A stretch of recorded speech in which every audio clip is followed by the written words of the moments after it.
Hey, book besties, it's book review time. Okay, so this will be my first official book review of a book series. Okay, so I am going to be reviewing the Greenbrook Lovers series by author Danielle Brooks. All right, so all four books are based in Greenbrook, which is the state that they all live in, but all of them are in different towns of Greenbrook. So the first book, which is Sweet Like Sundays, they are in Lovers Bay. And this book is the perfect anytime read. So Sweet Like Sundays is the perfect Sunday read. It's a perfect riding for a quick out of town trip with your boo and you want to read something in the car, sitting on the beach, by the pool, on your deck, just somewhere just nice and chill. Sweet Like Sundays. The trope is neighbors to lovers, and I love it. Because sometimes, when you single and you got that fine neighbor, you kind of like, if only for one night. But anyway, I digress. This was for more than one night. But basically, you have two neighbors. One of the neighbors, which is the MMC, has moved into the house that his father once had. His father has relocated to. So he took over his father's mortgage as well as his business.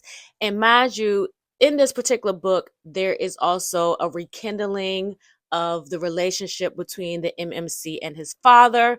It doesn't go into a lot of details, but he's trying to get closer to his pops because they've had an estranged relationship.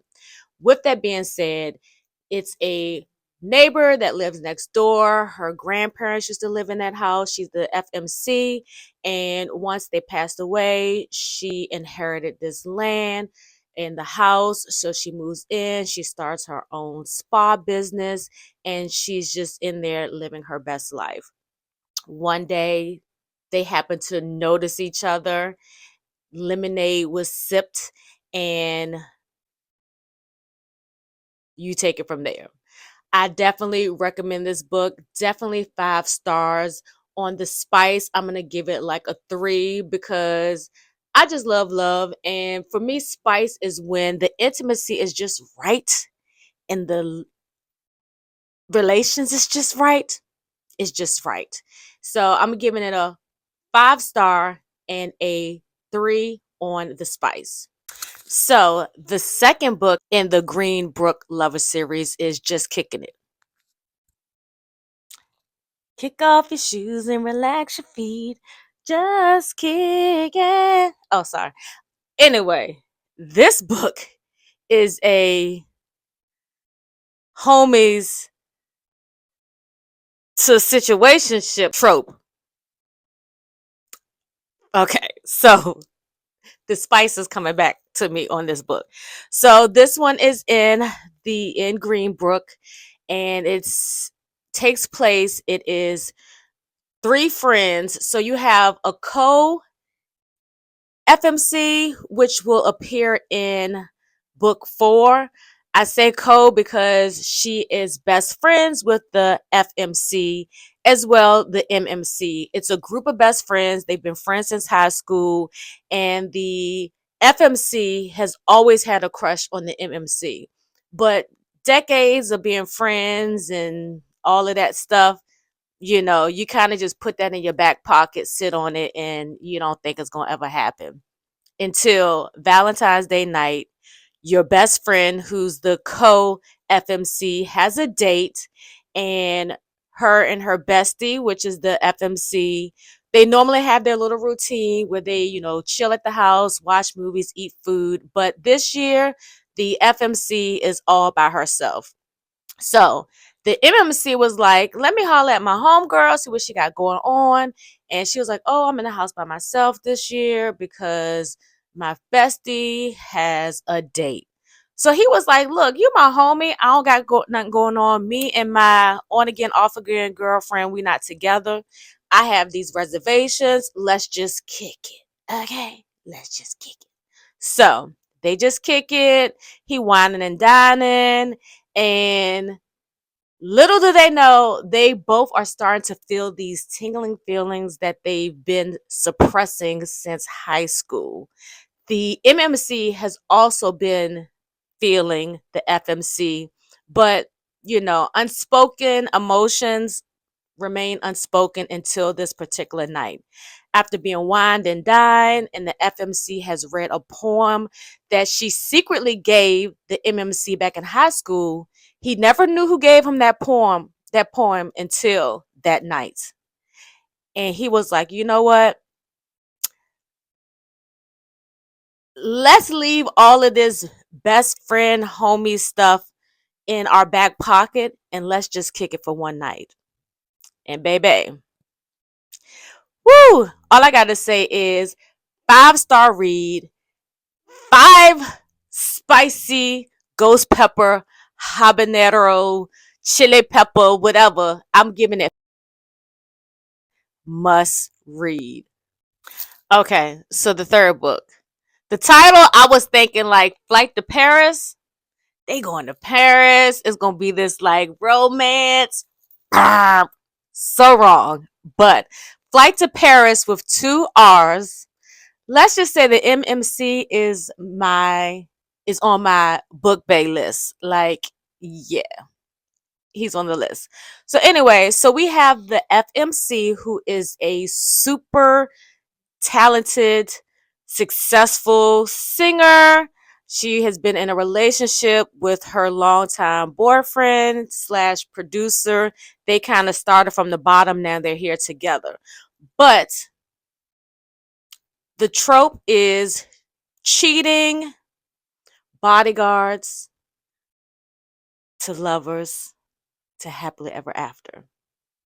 Listen, the FMC got tired of her tired, crispity, crunchity boyfriend. And did I mention that it was a pregnancy in the book? Yeah.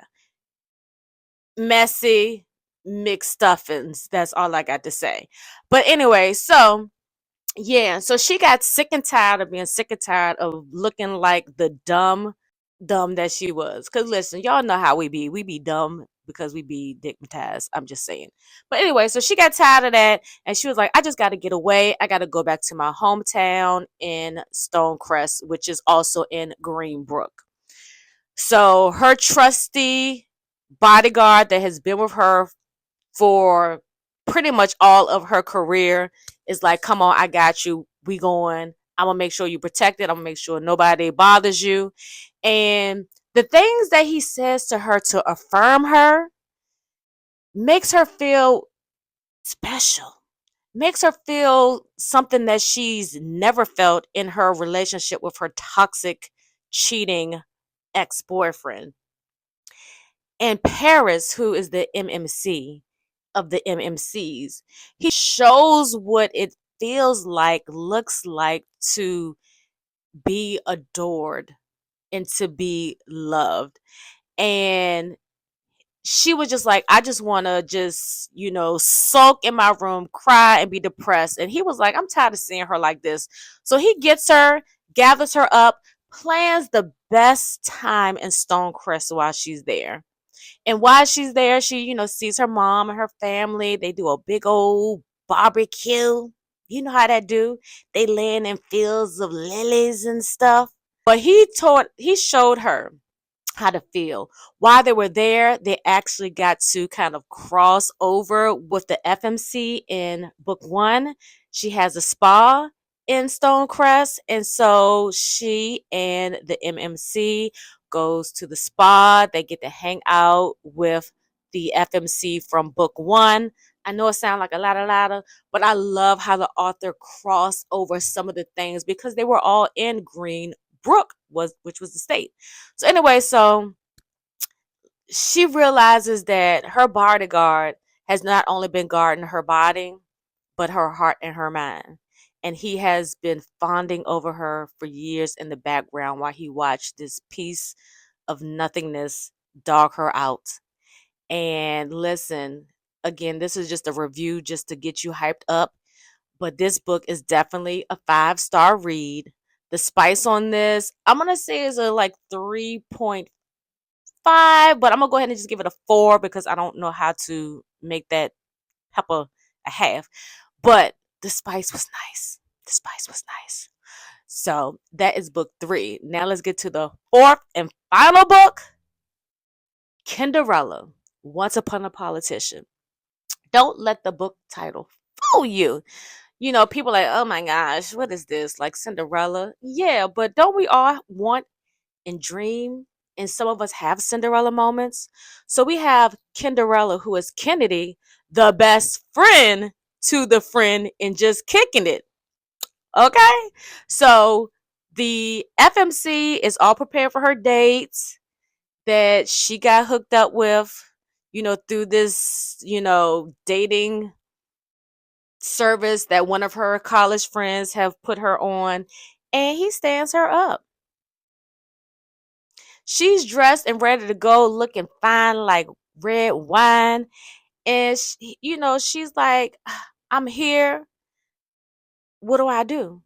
She couldn't do nothing because her shoe got stuck in the cobblestone. So she was just stuck there, stood up, busted and disgusted, but still looking fine like red wine. So, unbeknownst to her, this beautiful MMC walks past and helps her out. Also, little does she know is that he's actually been pining over her ever since they indirectly met at a town hall meeting. See, the FMC, she's all about the culture, she's all about the hood, she's all about her city. And she's like, listen, new mayor, who is the MMC, we need to get this place right. And so he took her suggestions and he rolled with it because in the back of his mind, he was like, if I do these things, maybe she'll remember me. He painted the town and made it all beautiful and lovely. He created a gala in which she was going to and got stood up on the way to the gala that the mayor, MMC, that has googly eyes for her, really did for her. See, when a man loves a woman, he will do everything for her. Anyway, so in this trope, it is strangers that become contractual lovers, that become real lovers, that become more. And this book got a lot of ladder, but unbeknownst to the FMC, the MMC is really feeling her. But because she has such a disdain for politicians, she thinks everything that he's doing is you know, for the politics. Her guard is so high that she does not allow herself to really believe that this can be real. And then this is where the FMCs be missing me in these books. They be holding on to stuff like just tell the truth. Contractual lovers that become real lovers that become more. And this book got a lot of ladder, but unbeknownst to the FMC, the MMC is really feeling her. But because she has such a disdain for politicians, she thinks everything that he's doing is you know, for the politics. Her guard is so high that she does not allow herself to really believe that this can be real. And then this is where the FMCs be missing me in these books. They be holding on to stuff like just tell the truth. The truth will set you free. They will hold on to a lie or hold on to false information so long where it can possibly sabotage an amazing situation. And in this book, the truth, did it set her free or did it sabotage her? Or did it sabotage something that could be real and true? Listen, I was like a donkey on the edge, like, what in the world? The night before the day. What in the world? What in the world? Yeah. So this trope had a little bit of everything. And I loved every bit of it. I ate it all up. Girl, 5 star. almost, I don't know. That the spice was getting spicy. So I'm gonna go ahead and say 5. So I give it all 5s across the board. Overall, this whole series, I will give the whole series a 5. Combined spice, I would give it a 4. These books, novellas, very short reads, but so worth it. You can sit and read them all together if you are in your mind a novelist and you want to have a novel. Just read them all at one time.